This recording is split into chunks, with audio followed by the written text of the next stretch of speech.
One of the things I talk about in the book is something which is what I term a modern political union.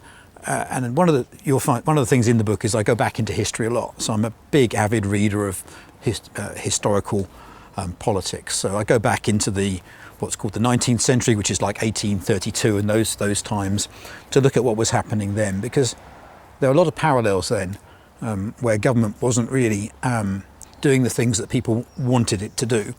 One of the things that came from that was these things called political unions, where people with different politics and different ideas came together and unified behind, actually, we need to change these things. Some of the major things these political unions were looking at was how they could reform the way Parliament works. And that led to something called Chartism, which again I talk a lot about in the book, about a charter of changes that we need to change our political system. But these political unions are quite interesting in that actually people can work together outside political parties to get things done. And they didn't all agree with each other about everything, but they could agree about some things.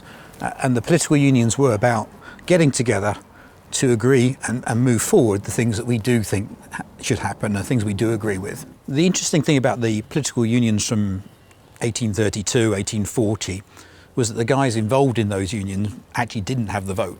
That's what they were concerned about. Nowadays, people do have the vote.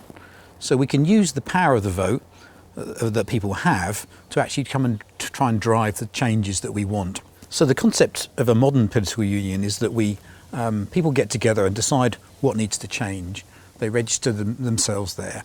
And then we use the data they have to sort them into constituencies. So then we can produce lobby groups. Say you wanted the thing that you were concerned about was the right to die.